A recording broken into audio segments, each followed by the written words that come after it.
Thank you, everybody, for this reconvened Cabinet meeting that was adjourned from 9th of March. Just to make it very clear, the Cabinet meeting on 9th of March was adjourned on the agreement of the committee to revisit 2 recommendations on the Freeport item. All council meetings have the ability to adjourn their meetings to reconvene at a suitable date and time, and the interim monitoring officer was present on the 9th of March and was satisfied that the Cabinet decision to adjourn followed correct governance rules, which means that we can meet today. Just for clarity, because this has been raised before the meeting, councillors that were not present at the last meeting are able to contribute and to vote. Is that correct, Mr Deputy Monitoring Officer? Yep. So they will be able to comment and vote on the 2 recommendations that are on the item 13 report. But as we know, things have moved significantly forward since that meeting. Needs to be really clear. It was, not linked to the fact that why we adjourned the meeting. We adjourned the meeting because we weren't completely satisfied with aspects of the governance. So we do, as we know, what's happened is really appalling to the sailors on the P&O ferry routes that have been affected by their deplorable actions. I have been asked by residents who do work at the port, is this going to happen to us next? And I've said, well, one would hope not. That's something that you need to take up through your union representatives and to your management.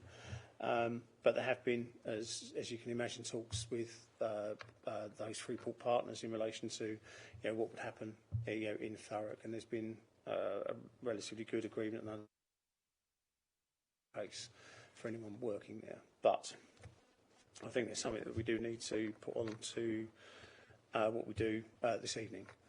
We are time limited, as the interim monitoring officer, so not deputy monitoring officer, advised me of today. So we are limited to 24 minutes unless I extend standing orders. And whilst it's nice being in the new committee rooms, obviously we do need to sort of get on and crack on with this. So there are, I do feel that the 1.4 and 1.5 as outlined on the original report from the previous meeting.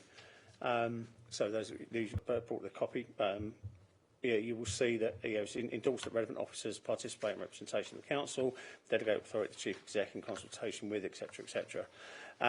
That's really we do need to be further away from that now, and this is a difficult situation. Anyone that would have seen PMQs today would have seen the battle between the PM and the leader of the opposition, with the PM making clear about not pushing away foreign investment into the UK. Certainly, when we are the largest, fastest growing nation after COVID, so it's certainly at the highest of levels it can possibly be in the country. But this is where it affects, and this is where it lands at home, is in Thurrock. So before I put my suggested amendment to the recommendation, is there anything anyone really wants to put in? So I'm looking, Councillor Cockshaw. Yeah, I'd just like to add to that. It's obviously been a hard 2 weeks. I think the suggestions that we was going to put forward tonight to change them to 1.4 or 1.5, I think is inappropriate to go forward at this time, and I believe that we should actually call for another report at later date to actually to come up to the full connotations of what we can do here, what the powers we have here, and what powers we can do as a full council. And I think a report coming at the earliest convenience to actually come back another report instead of adopting the last final 2 items, to bring them forward, conclude this report as it was, but then bring in some new decisions later at the next meeting. But I must say that in that report it must have it will be a full and forthright report giving all options which are available to us as Cabinet here, and what we can actually deliver on that thing. So as of now, that we could return to the decisions we made, not knowing the full facts 3 weeks ago, about the business rates, right the way through to where can we go with the free port. There is a fantastic opportunity with the free port. As we've been discussing, I've been mentioning it and waxing lyrical for over 2 years concerning the £300 million plus that can come into the borough, that we can actually decide how we want to spend it, and that's what we were discussing on point 1.4, 1.6 to 1.6. But I think it's wrong at the moment to discuss that. I actually think we should actually see what the government does, move forward.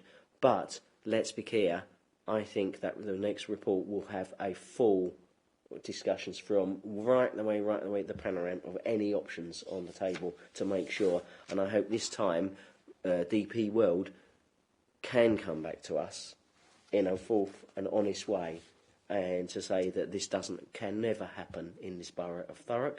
And I hope, I see by that time we can see the 800 people are reinstated, offered another job that's at reasonable rates instead of unbelievably £1.88 rates an hour rates. No one should be working for £1.88 an hour.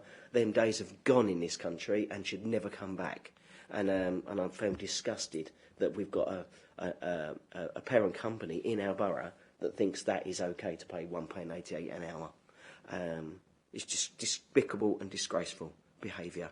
And let's hope that the employers that do that aren't contagious and it goes on to other ports and other ferry companies. But let's remember, ferry companies, this gives an unfair advantage to P&O ferries, to other ferry companies. We see car ferries and ferries coming up and down the Thames every day, and that is not acceptable here, and we must make a stand. And I'm hoping a report in when the next cabinet meeting can have lots of options that we can have a good discussion and prove to the residents of Thurrock we are delivering for them, and we can actually move forward. Because I've been long time thinking about what to do here tonight, and yeah, thank you. We have, and as Councillor Coxwell said, there is. I'm not saying there's £300 million at stake. We've got to bear in mind £300 million at stake, but doesn't mean it should be expensive. But it works up and down the country. But it's not just the £300 million business rates that we will end up retaining as the council. It's also those levelling up opportunities that we have for skills, for health, for infrastructure deficits, and everything else. But we've got to offset that with. It doesn't mean that we are just going to hold our nose. So we do need to have all those options presented to us. What we can, indeed, equally what we can't do, and of course what government is going to do between now and whenever their review is concluded. And I think it would be wrong of us to sort of jump the gun on that. We've seen, up and down the country, councils calling for this and calling for that. I think what we do need to do is to ask for that pause, get all the information, and I'm going to thank Lynn and all the officers that were working since this was announced over the weekend, late into the night. There's way past our normal bedtimes of conversations and so on as to what we could, can't, and may not be doing, and equally what the options will be going forward. So thank you, and thank officers for their input on that, especially out of hours. It was to rustle up some of the things we had to rustle up at the weekend was a real sterling effort, and shows the buy-in for the free port, but at the same time, a true understanding of this can't be at the expense of everything. So anybody else want to speak before I go? Councillor Hewlin. Thank you, Leader. I'm one of the ward councillors for Corringham and Fobbing. I know we all feel the same. My granddad is in the Merchant Navy. My uncles are seafarers. I'm utterly appalled and disgusted with a company that can spend over £140 million promoting a European golf tour and then turn around and say that we, the taxpayer, have got to pick up the Merchant Navy pension bill because they haven't got the money to put in it. I'm disgusted. I'm the community portfolio holder, and I can honestly say they do not do much for our community, and it's like they hold us in contempt, and their behaviour is saying that with the UK people. I, for one, am in complete agreement with holding back so that we can make a really good, informed decision that sends a strong message.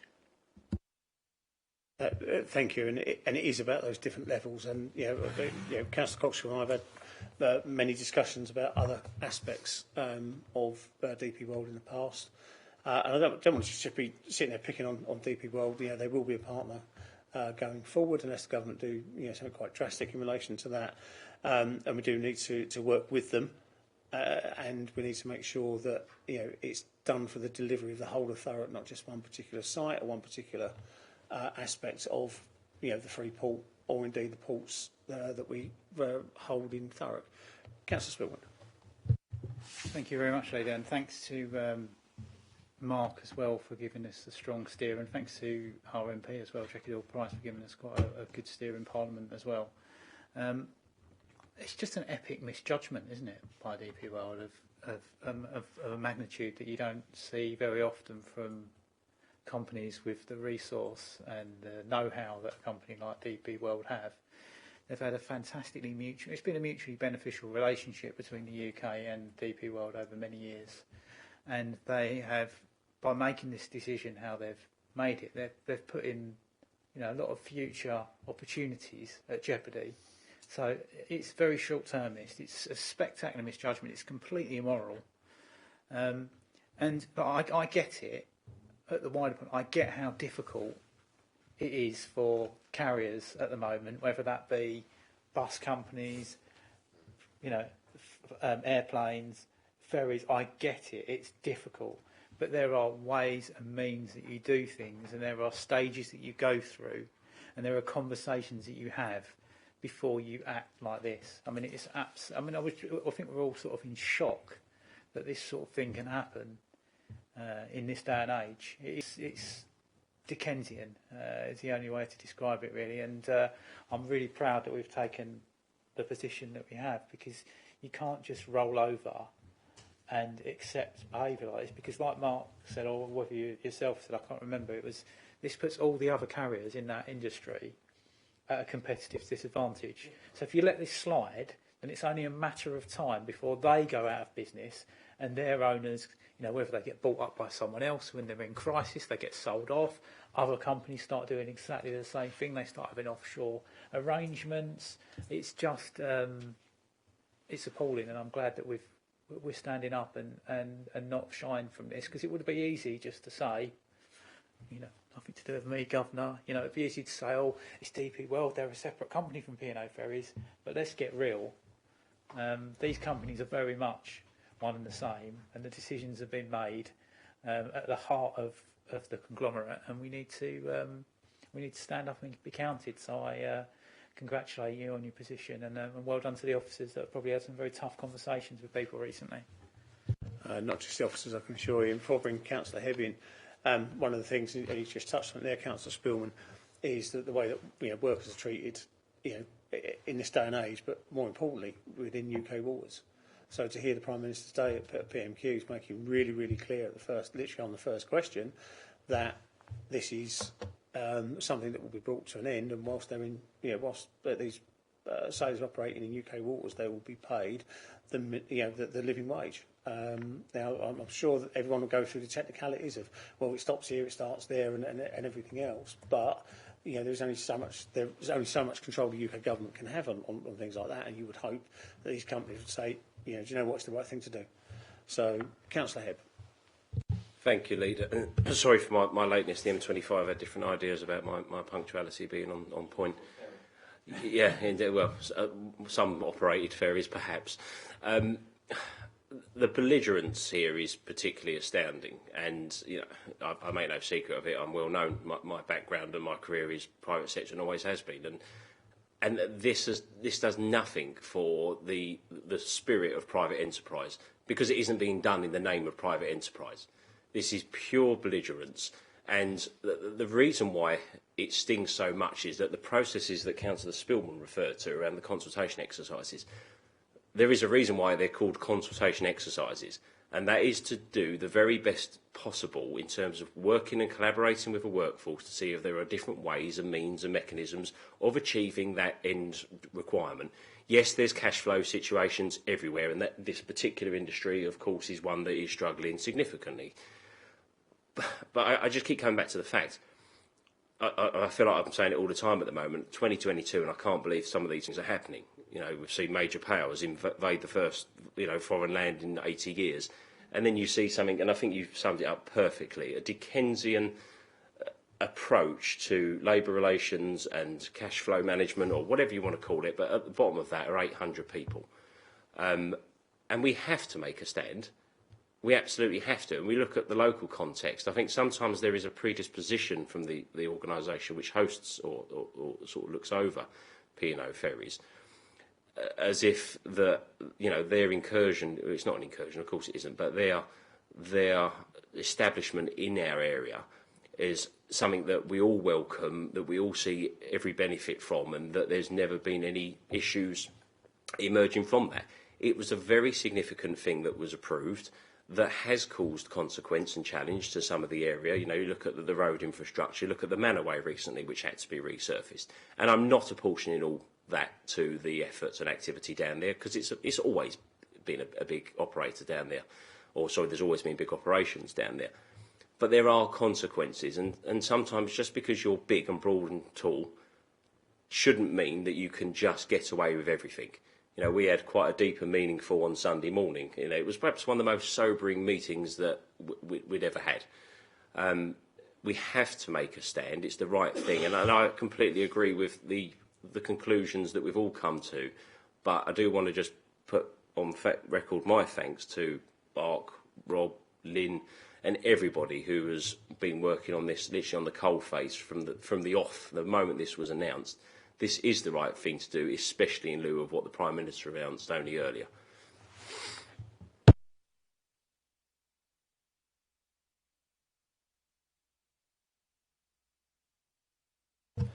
Thank you for that, Councillor Hebben. As someone who's broad and tall and big, I can assure you I very rarely get away with what I ask for. Probably sometimes it's right, but sometimes you never know. Sorry, Councillor Cox, were you? No, I was just checking the time. There's no clocks. Yeah, that's right. I checked with. We've got about 8 minutes left.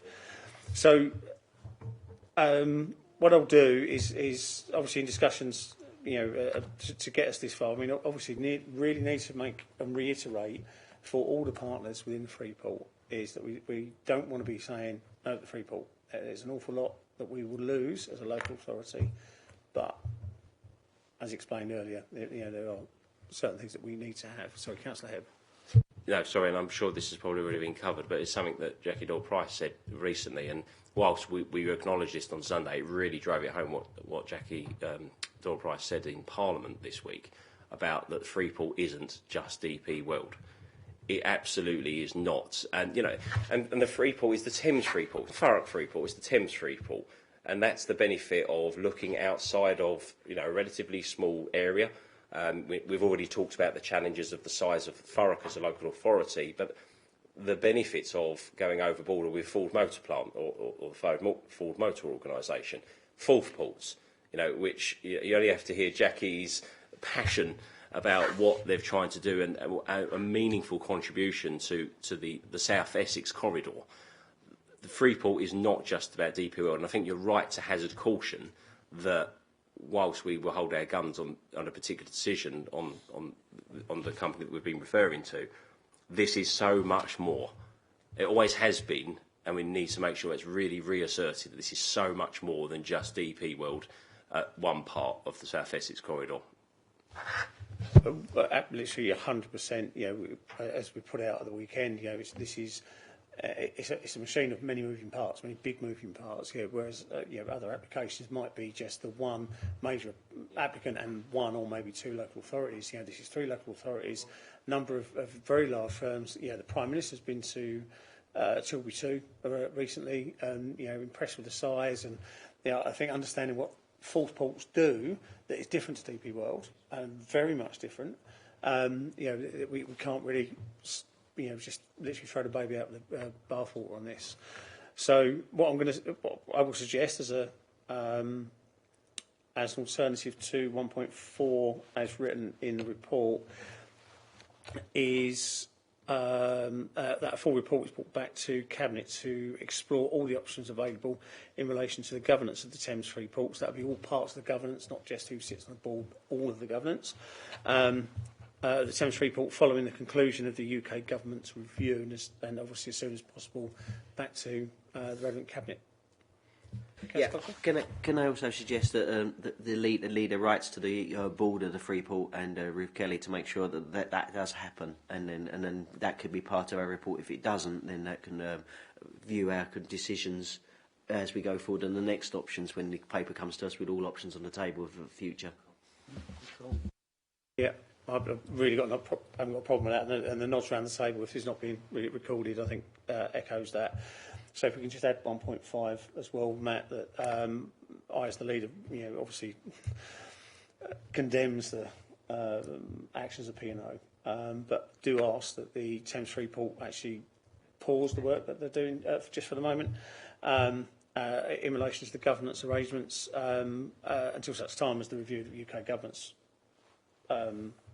review is done and the report's brought back here. So I'm sure Matt will put that into much better, Lucy will put that. I do apologise, Lucy, sitting there scribbling away thinking that's my job.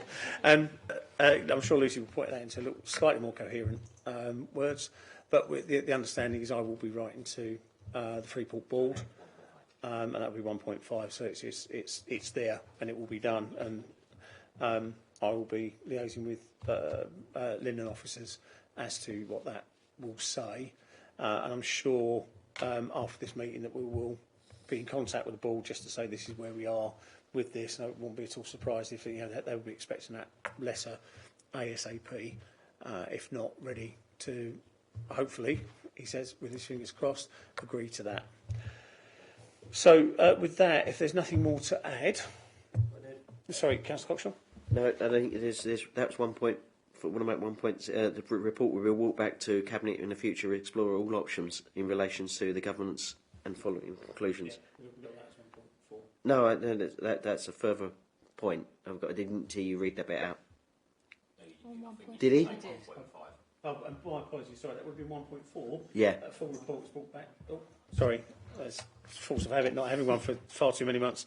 So it should be 1.4. Full reports brought back to future Cabinet to explore all options available to it in relation to the governance of the Thames Free Port following the conclusions of the UK Government review, and then 1.5 that I will write to the Freeport board asking that they pause. So no, you're actually right. I did say now it was right. It was not 1.5. Yeah, no, absolutely right.